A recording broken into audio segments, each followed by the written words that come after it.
Hello dear students, welcome back to MS base chemistry classes. आज हम लोग class 10th class के topic को डिस्कस करने वाले हैं, कार्बन एंड इट्स कंपाउंड। ये सीबीएसई बोर्ड, आईसीएसई बोर्ड और जितने भी अदर बोर्ड्स हैं उनमें आपके लिए हेल्पफुल हो सकता है। और हम यहाँ पे जो भी चीज़ डिस्कस करेंगे वो स्ट्रिक्टली अकॉर्डिंग टू एनसीईआरटी होगा। एंड इर्रिस्पेक्टिव ऑफ एनसीईआरटी हम कोशिश करेंगे कि आईसीएसई बोर्ड को अच्छे से कवर कर सकें। एक्चुअली आप सभी लोग जानते हैं कि सीबीएसई बोर्ड और आईसीएसई बोर्ड में अंतर इतना होता है कि सीबीएसई बोर्ड और आईसीएसई बोर्ड का जो सिलेबस होता है ये इनमें दोनों में वेरी करता है। आईसीएसई बोर्ड में आपको टॉपिक्स कुछ देखने को मिलेंगे जो आपको +2 से रिलेटेड भी मिल सकते हैं, और सीबीएसई बोर्ड में जो आपको टॉपिक्स मिलेंगे वो स्ट्रिक्टली अकॉर्डिंग टू एनसीईआरटी हम पढ़ेंगे।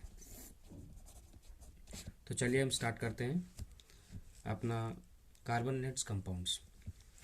गाइस, हम इसको पढ़ने से पहले आपको एक पीरियोडिक टेबल का एक बेस पता होना चाहिए, और उसके लिए मैं आपको एक प्रीवियस वीडियो दे चुका हूँ, उसमें आप ज़रूर पीरियोडिक टेबल के बारे में जानेंगे और पीरियोडिक टेबल को बहुत अच्छे से एक्सप्लेन किया है, उसको आप ज़रूर देखिएगा। क्योंकि कार्बन जो है वो ऑर्गेनिक केमिस्ट्री या इनऑर्गेनिक या फिजिकल केमिस्ट्री तीनों में आपको कहीं ना कहीं ये चीज़ मिलेगा, क्योंकि इससे रिलेटेड बहुत सारे आपको न्यूमेरिकल्स टॉपिक्स मिलेंगे। इसलिए आपको पहले 2-4 चीज़ें क्लियर करनी होगी। Electronic configuration, atomic number, isotopes, इस प्रकार के जो टॉपिक्स हैं वो आपको मैं प्रीवियस वीडियो जिसमें क्या पीरियोडिक टेबल से रिलेटेड दिया है उसमें आप देख सकते हैं। अभी के लिए हम कार्बन एंड कंपाउंड स्टार्ट करते हैं। जैसा कि हम जानते हैं कार्बन जो होता है उसका एटॉमिक नंबर होता है 6। एटॉमिक नंबर 6 होने का मतलब ये होगा इसका इलेक्ट्रॉनिक कन्फिग्रेशन 2 तरीके से लिखा जा सकता है। क्लास 10th में जो इलेक्ट्रॉनिक कन्फिग्रेशन आपका है वो 2,4 इस तरीके से लिखा जाता है। और अगर आप इसको आईसीएसई बोर्ड के अकॉर्डिंग और देखेंगे थोड़ा सा और इलेबोरेट करके, वैसे सिर्फ आईसीएसई बोर्ड में ही नहीं बल्कि सीबीएसई बोर्ड और अदर बोर्ड्स में भी इसको प्रैक्टिस में लाया गया है, तो आप इसको ऐसे भी लिख सकते हैं 1s2, 2s2 एंड 2p4। इससे हमें क्या होता है कि हमें शेल्स एंड सब शेल्स के बारे में पता चलता है। ये जो 1 नंबर लिखे हुए हैं ये शेल कहलाता है, और ये जो s एंड ये जो p लिखे गए हैं इनको हम क्या बोलते हैं, सब शेल्स बोले जाते हैं। इन सब शेल्स को हम दूसरा नाम भी देते हैं जिनको हम बोलते हैं ऑर्बिटल्स। आपको पहले भी बता चुके हैं ऑर्बिटल्स 4 प्रकार के होते हैं। एक होता है आपका s, एक होता है आपका p, एक होता है d और एक होता है f। s p d f ये आपके 4 ऑर्बिटल्स होते हैं। शेल्स आपके पीरियड से कोरिलेट कर सकते हो। आपको जितने नंबर ऑफ आपके पीरियड्स होंगे नंबर ऑफ शेल्स आपको उतने मिलेंगे। हम जानते हैं पीरियोडिक टेबल का जो आउटलाइन है वो इस तरीके से होता है, और आप जानते हैं कि यहाँ पे एस ब्लॉक होता है, पी ब्लॉक होता है, this is D block, and यहाँ पे एक ब्लॉक होता है जिसको हम कौन सा ब्लॉक बोलते हैं, एफ ब्लॉक। तो आप कार्बन की पोजीशन अगर देखेंगे पीरियोडिक टेबल में तो वो कार्बन की पोजीशन पी ब्लॉक में आती है। इस पी ब्लॉक में भी इसकी जो एग्जैक्ट पोजीशन है वो कहाँ पर होगी आप इसके इलेक्ट्रॉनिक कन्फिग्रेशन से पता कर सकते हैं। फॉर एग्जांपल अगर आप इसका इलेक्ट्रॉनिक कन्फिग्रेशन यहाँ पर देखेंगे तो आपको क्या मिलेगा, 1s2, 2s2, 2p4। आप जानते हैं कि फर्स्ट शेल है, फॉर एग्जांपल ये न्यूक्लियस है और ये इसका पहला शेल है जिसके एस ऑर्बिटल में 2 इलेक्ट्रॉन जा चुके हैं। फॉर एग्जांपल ये 2 इलेक्ट्रॉन हमने डाल दिए। इसी तरीके से हम देखेंगे दूसरा शेल स्टार्ट हो चुका है, तो दूसरा शेल स्टार्ट हो गया और दूसरे शेल में पहले एस के शेल में 2 इलेक्ट्रॉन जा चुके हैं और पी के शेल में, पी के सब शेल में 4 इलेक्ट्रॉन जा चुके हैं। तो टोटल इलेक्ट्रॉन्स कितने हो गए, 6। तो आउटर मोस्ट में 6 इलेक्ट्रॉन जा चुके हैं। Sorry, here should be 2 because 2, 2, 4 and 2, 6, 6 atomic number, 6 electrons बन रहे हैं हमें। तो 2 और 2 4 इलेक्ट्रॉन इसमें जा चुके हैं। ये जो 4 इलेक्ट्रॉन्स हैं ये आपके वैलेंस इलेक्ट्रॉन्स हैं। क्या कहलाता है, वैलेंस इलेक्ट्रॉन्स। तो कार्बन का जो हमें पता चला वैलेंस इलेक्ट्रॉन कितना होता है, कार्बन के वैलेंस इलेक्ट्रॉन होते हैं 4। और इससे हमें क्या पता चलता है कि कार्बन जो होता है वो अपने आउटर मोस्ट में 4 इलेक्ट्रॉन्स कैरी करता है जो अदर एलिमेंट्स के साथ बॉन्डिंग में टेक्स पार्ट कर सकता है, और इस वजह से ही क्या कर सकता है, 4 जगह से अपनी वैलेंसी को एक्सपेंड कर सकता है। कार्बन की इस प्रॉपर्टी को हम बोलते हैं tetra valency. Tetra means 4 and valency means the number of valence electrons up to which the carbon can expand its orbital, or it can take part from 4 other sites so that it can make bonding with other elements. तो carbon की पहली property हो गई tetra valency. दूसरी जो property होती है carbon की उससे बोलते हैं कैटिनेशन प्रॉपर्टी। अब यहाँ पर कैटिनेशन वर्ड आया। कैटिनेशन का मतलब क्या होता है? कैटिनेशन का मतलब होता है कि चेन फॉर्मिंग कैपेसिटी, कि किस तरीके से कोई भी एक एलिमेंट दूसरे के साथ अपनी चेन की तरह फॉर्मेशन कर सकता है। फॉर एग्जांपल कार्बन के पास आउटर मोस्ट में 4 इलेक्ट्रॉन्स हैं, तो क्या करेगा अपने या और अदर एलिमेंट्स के साथ इस तरीके से बॉन्डिंग में टेक्स पार्ट करके अदर जगह से क्या कर सकता है, बॉन्डिंग क्रिएट कर सकता है। सपोज कार्बन की लीनियर चेन है, वो अदर कार्बन के साथ दूसरी चेन भी क्रिएट कर सकता है। This formation is known as catenation property. सबसे ज़्यादा पीरियोडिक टेबल में carbon chain forming capacity show करता है, उसके बाद सिलिकॉन करता है। सिलिकॉन अप टू 4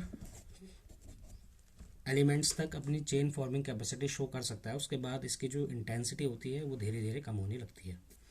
कार्बन जो है वैरायटी ऑफ कंपाउंड्स बनाता है, इसीलिए बोर्ड में एक क्वेश्चन ज़रूर आता है कि why carbon show various number of compounds.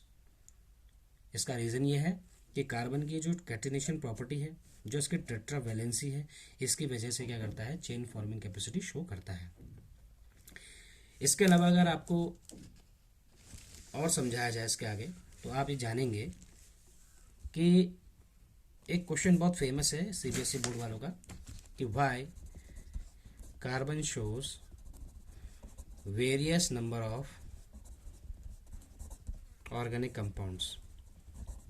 ये बहुत फेमस क्वेश्चन है सीबीएसई बोर्ड वालों का, चाहिए क्वेश्चन।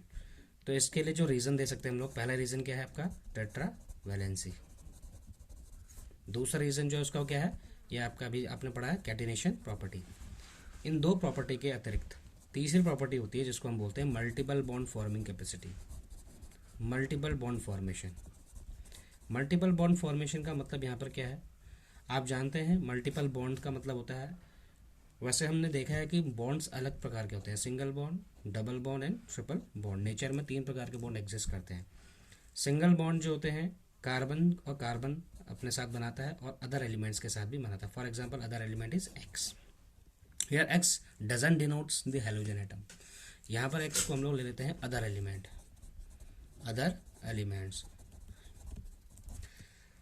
और कार्बन जो है डबल बॉन्ड कार्बन के साथ भी बनाता है और कार्बन जो है डबल बॉन्ड अदर एलिमेंट्स के साथ भी बनाता है। फॉर एग्जांपल अगर हम CO2 का स्ट्रक्चर देखेंगे तो CO2 में आपको इस तरीके से कार्बन और ऑक्सीजन के बीच में डबल बॉन्ड दिखेगा। इसी तरीके से ट्रिपल बॉन्ड कहाँ बनाता है, कार्बन ट्रिपल बॉन्ड कार्बन ये भी बनाता है। और कार्बन ट्रिपल बॉन्ड कार्बन आप देखेंगे कभी आप तो कार्बन मोनोऑक्साइड का स्ट्रक्चर आप देखेंगे ठीक से, तो उसमें आपको ट्रिपल बॉन्ड दिखेगा। कार्बन की ये जो 3 प्रॉपर्टी है मल्टीपल बॉन्ड फॉर्मेशन की, single bond, double bond and triple bond. जहाँ सिंगल बॉन्ड बनाता है इसको हम क्या बोलते हैं, एल्केन बोलते हैं, आप जानते हैं इसे हम एल्केन बोलते हैं। जहाँ डबल बॉन्ड बनाता है इसको हम क्या बोलते हैं, एल्कीन। और जहाँ ये ट्रिपल बॉन्ड बनाता है उसको हम क्या कहते हैं, एल्काइन। एल्कीन, एल्केन और एल्काइन, ये 3 प्रकार के बॉन्ड फॉर्मेशन कार्बन करता है अपने एलिमेंट्स के साथ as well as other elements के साथ। इसके अलावा हम जानते हैं कि कार्बन जो होता है अलग अलग रूपों में एग्जिस्ट करता है। तो आइए नेक्स्ट टॉपिक पढ़ते हैं जिसको हम बोलते हैं एलोट्रॉप्स। पहले आपको पता होना चाहिए एलोट्रॉप्स का मतलब क्या होता है। एलोट्रॉप्स का मतलब होता है सेम एलिमेंट लेकिन उसके different physical forms, same element के डिफरेंट फिजिकल फॉर्म्स। अब आप यहाँ समझेंगे कि किस तरीके से कोई एक एलिमेंट है जो अपने अलग अलग रूपों में एग्जिस्ट करता है। एलोट्रॉप्स को डिफाइन अगर हम करें तो उसको हम इस तरीके से डिफाइन कर सकते हैं कि the various physical forms in which an element can exist.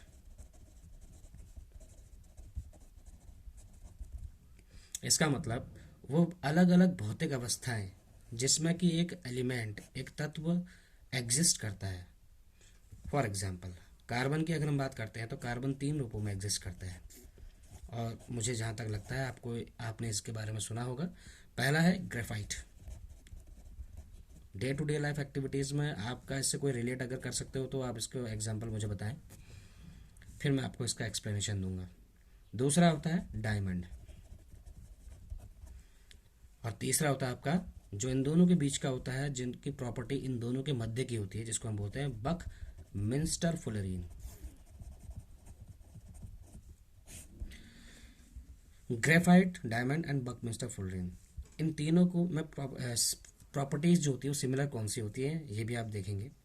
Actually होता क्या है, ग्रेफाइट का एग्जांपल आप जैसे जानते हैं लेड, पेंसिल होती है आपके पास, पेंसिल में जो लेड बनी होती है वो ग्रेफाइट की बनी होती है।